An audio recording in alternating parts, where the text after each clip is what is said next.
Hello， 大家好，这里是搞基作战室。今天和大家介绍一下创物者样15控制中心使用安装和修复教程。首先搜索 Marshnik 的官方网站，在首页找到驱动下载，找到笔记本驱动，在这里我们选择 March Creator A 时代 CPU UMA Win10的系统。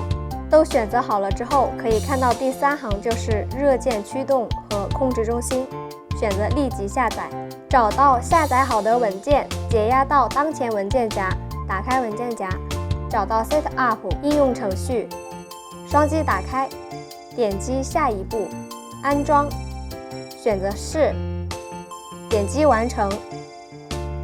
这里我们选择重启电脑，我们的控制中心就安装完成啦。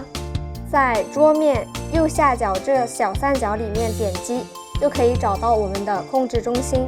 双击打开，可以看到智能控制中心分为2大模块。